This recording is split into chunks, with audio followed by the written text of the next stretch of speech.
કટોરીવાળા બ્લાઉઝનો ફર્મો આપણો રેડી છે ફ્રેન્ડ્સ. તો આ ફર્મા પરથી આપણે બ્લાઉઝ કટિંગ કેવી રીતના કરવાનું એ શીખીશું.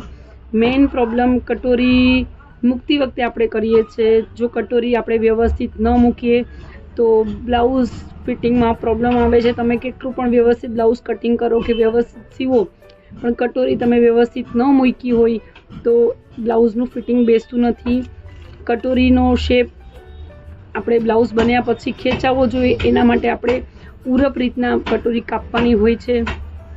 તો આપણે સૌપ્રથમ આ અસ્તર લીધું છે, અસ્તરવાળું બ્લાઉઝ સીવવાનું છે.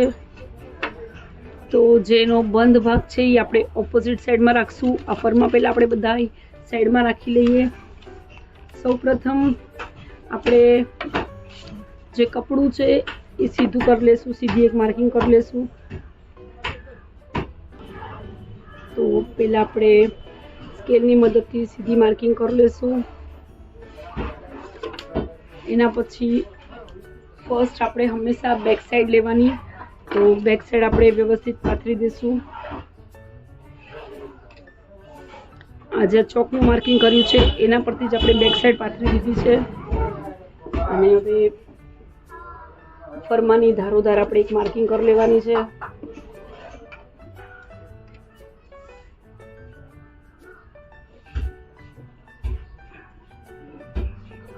માર્કિંગ કરતી વખતે ચોક થોડો ધારવાળો વાપરવાનો, જેથી માર્કિંગ જાડું ન થઈ જાય. માર્કિંગ જાડું થશે તો આપણે કટિંગમાં થોડુંક એક્સ્ટ્રા કપડું આવી જશે અને પછી ફિટિંગમાં બ્લાઉઝ લૂઝ થઈ જશે. એટલે હંમેશા થોડોક ધારવાળો ચોક વાપરવાનો માર્કિંગ કરતી વખતે. તમે પિન લગાડીને પણ કટિંગ કરી શકો છો. તો ફ્રેન્ડ્સ, બેક સાઈડ રેડી થઈ ગઈ છે. બેક સાઈડ રેડી કર્યા પછી આપણે સૌપ્રથમ સ્લીવ્સ બેસાડીને ખાલી જસ્ટ જોઈ લેવાની કેટલું કપડું એડજસ્ટ થાય છે. સ્લીવ્સ આપણી આ એક સાઈડમાં બેસાડી લીધી છે. હવે જે યોકનો ભાગ છે એ આપણે લઈ લેશું. જે બેક સાઈડનું પોર્શન છે ત્યાંથી યોકનો ભાગ આપણે આવી રીતના સીધો જ મૂકવાનો છે. અને હવે એક માર્કિંગ કરી લેશું. આની પહેલાં આપણે વિડીયો બનાવ્યો છે ફર્મા પરથી બ્લાઉઝ કાપવાનો, તો ત્યારે આપણે ટક્સવાળા બ્લાઉઝનું કટિંગ બતાવ્યું હતું ફર્મા પરથી. તો આજે આપણે કટોરીવાળા બ્લાઉઝનું કટિંગ છે ફર્મા પરથી. મેઇન કટોરી મૂકવાની રીત હોય છે ફ્રેન્ડ્સ. તો આ કટોરીની સાઈડનો પાર્ટ છે જેને ફ્રન્ટ કહેવાય છે એ લઈ લીધો છે અને કટોરી લઈ લીધી છે. આપણું બેક અને યોક રેડી થઈ ગયો છે. હવે ફ્રેન્ડ્સ, કટોરી હંમેશા ઉરપ હોય છે, કેમ કે પહેલાં કપડું પહેર્યા પછી ફેલાવવું જોઈએ. તો આપણે ઉરપ આપણે કટોરી આવી જોઈએ. તો જે આ આગળનો ભાગ છે, આ હૂંકની પટ્ટીનો ભાગ છે એ આવી રીતના આપણે થોડો ક્રોસ લઈ લેવાનો અને એને અડીને જે ભાગ છે એ સીધો આવવો જોઈએ. તો આ જે પોર્શન છે, જે આયુકને સાઈડમાં જે પોર્શન છે એ સીધો પકડવાનો થોડો, અને આ જે પોર્શન છે એ થોડો ક્રોસ લેવાનો. હવે એક્ઝેક્ટલી કોર્નર પરથી આપણે માર્કિંગ કરી લેશું.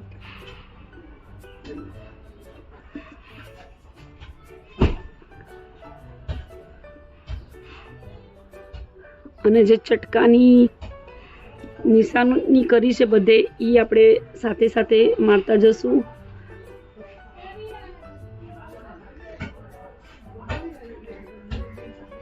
આ ટક્સનો ચટકો, આ શેપ ડાર્ટનો ભાગ. તો ફ્રેન્ડ્સ, આ કટોરી આપણી થઈ ગઈ. મેઇન કટોરીમાં પ્રોબ્લેમ આવે છે હવે જ્યારે આપણે ટક્સ મારશું ત્યારે કપડું આવી રીતના ખેંચાશે ફ્રેન્ડ્સ. એટલે આ ફિટિંગમાં એકદમ પરફેક્ટ બેસી જાય. ગમે એવી રીતના કટોરી આપણે કટ નથી કરવાની. હવે આ પોર્શનમાં આપણે ફ્રન્ટ મૂકી દઈશું. હવે આને બી આઉટસાઇડથી માર્કિંગ કરી લેશું.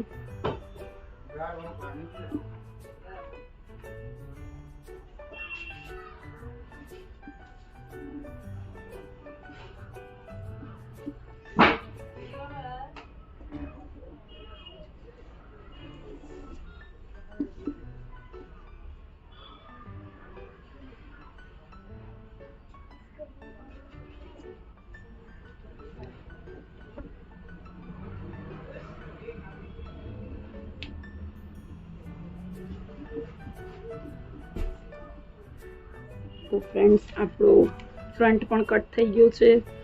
હવે આપણે સ્લીવ્સ કટ કરવાની છે. તો સ્લીવ્સ આપણે માર્ક કરી લઈએ. પહેલાં કપડું ફેરવી લેશું. સ્લીવ્સ માર્ક કરીએ ત્યારે જે આ ફ્રન્ટનો ભાગ છે એમાં આપણે ચટકો મારવાનો હોય છે. આ ફ્રન્ટના ભાગમાં ચટકો માર્યો અને હંમેશા સાંધા અંદરના ભાગમાં આવે એવી કોશિશ કરવાની. હેલ્ધી સાઇઝ છે એટલે જોઈન્ટ્સ આવે છે. તો એક સાઈડના ભાગમાં આપણે સાંધો લઈ લઈશું. તો માર્કિંગ કરી લઈએ પહેલાં.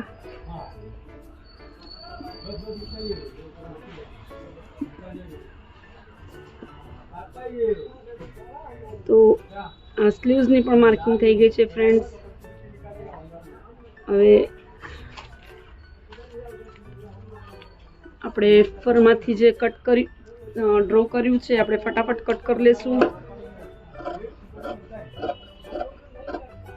અને કપડું લઈએ જ્યારે પણ તો ત્યારે પ્રેસ કરીને જ લેવાનું, ઇસ્ત્રી કરીને જ કપડું લેવાનું, એટલે વચમાં કોઈ જાતની ક્રીસ ના આવે.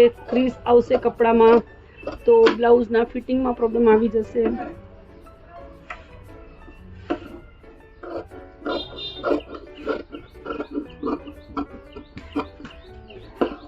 યોક નોખો કરી લઈએ પહેલાં આપણે.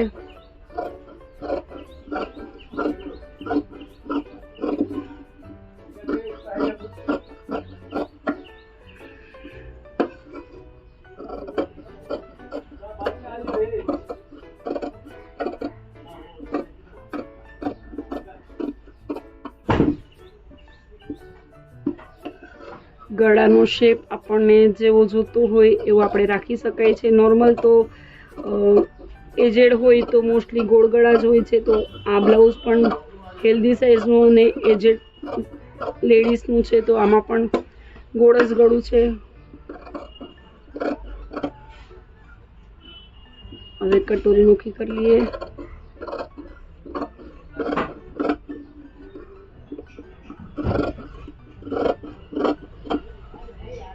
આ જે ટક્સના આપણે માર્કિંગ કર્યા છે ત્યાં ચટકા માર લેવાના.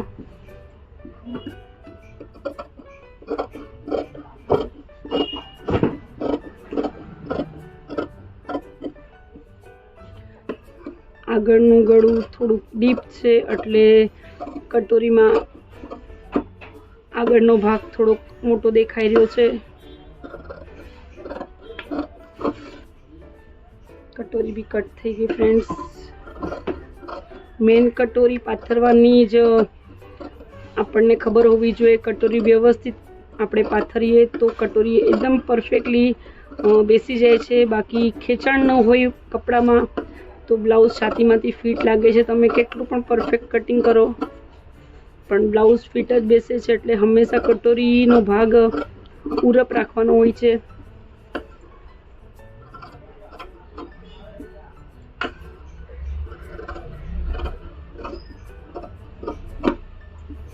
જે ગોળાઈ હોય છે કટોરીની ત્યાંથી વ્યવસ્થિત કપડું ખેંચાય તો ફિટિંગ એકદમ પરફેક્ટ બેસી જાય છે. ફ્રેન્ડ્સ છેલ્લે સ્લીવ્સ બાકી રહી છે આપણી. સ્લીવ્સ કાપી લઈએ આપણે.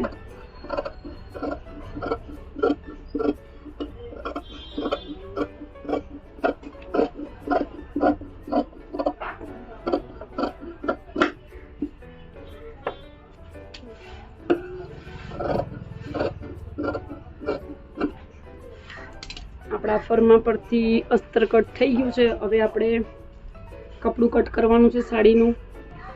તો ફ્રેન્ડ્સ આ બ્લાઉઝ પીસ છે તો એક સાઈડ બોર્ડર આપી છે તો આપણે પહેલાં બોર્ડર નોખી કરી લેવાની છે. બોર્ડર કાઢીને નોખી કરી લીધી.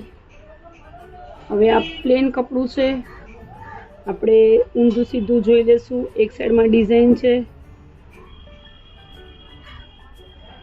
તો જે ભાગ ઊંધો હોય એ આપણે બાર તરફ રાખ્યો છે અત્યારે.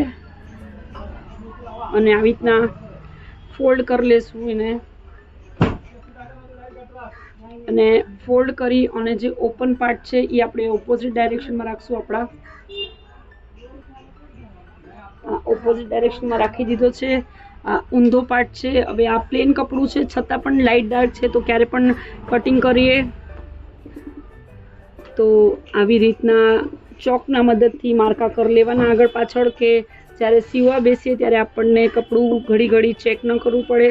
તો આખા પીસમાં આપણે ચોકની મદદથી માર્કા કરી લઈશું. એટલે આ ભાગ જે છે ચોકવાળો એ ઉલટો છે.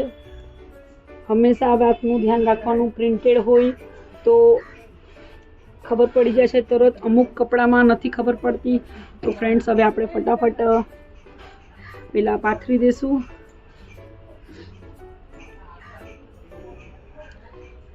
સૌ પ્રથમ જેવી રીતના આપણે ફર્મો કટ કર્યો ત્યારે બેક સાઈડ મૂકી હતી, એવી રીતના આપણે બેક સાઈડ મૂકી દેવાની છે.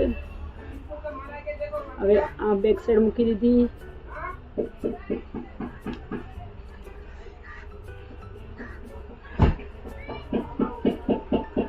કટોરી મૂકવી પડશે અહીંયા, કેમ કે સ્લીવ્સની અંદર ડિઝાઇન આવે છે, સારું નહીં લાગે. આખું પ્લેન છે એટલે યોક મૂકવાનો છે. યોક એડજસ્ટ કરવો પડશે આપણે ફ્રેન્ડ્સ.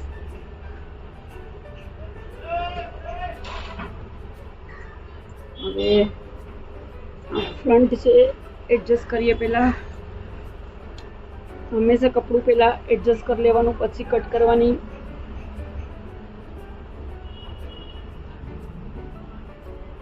આ યોક થઈ ગયો. કટોરી આવી ગઈ ફ્રેન્ડ્સ વ્યવસ્થિત. યોક પણ કટ થઈ જશે. તો ફ્રેન્ડ્સ, હવે આપણે કટ કરી લઈએ.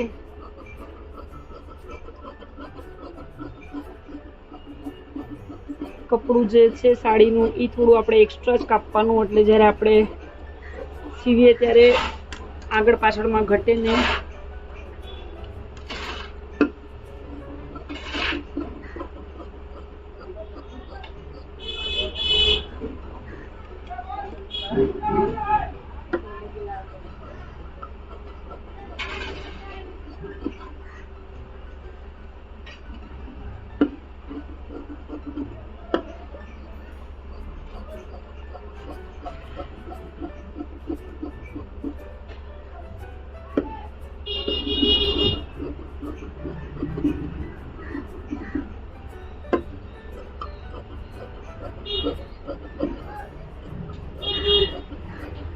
ફ્રેન્ડ્સ, આપણે યોક સૌથી છેલ્લે ના કાઢશું. સ્લીવ્સમાં સાંધો ના આવે એ પ્રમાણે આપણે યોક કાઢવાનો છે. આમ તો સાંધો નહીં આવે, પણ છતાંય સ્લીવ્સ નીકળી જશે, કેમ કે બ્લાઉઝ પીસમાં એક સાઈડ પ્રિન્ટ છે, એક સાઈડ નથી આવતી. એટલે સ્લીવ્સ આપણે એડજસ્ટ થાય પછી આપણે યોક કરવાનો છે. તો ફર્મા પરથી આપણું બ્લાઉઝ કેવી રીતના કટ કરવાનું કટોરીવાળું, એ વિડીયો તમને કેવો લાગ્યો કમેન્ટ કરજો. અને જો ચેનલમાં નવા હોય તો ચેનલને સબસ્ક્રાઈબ કરજો. સાથે જ બેલ નોટિફિકેશનને ક્લિક કરજો, જેથી આવવાવાળી મારી બધી જ વિડીયોઝની નોટિફિકેશન તમને મળતી રહે. Thank you.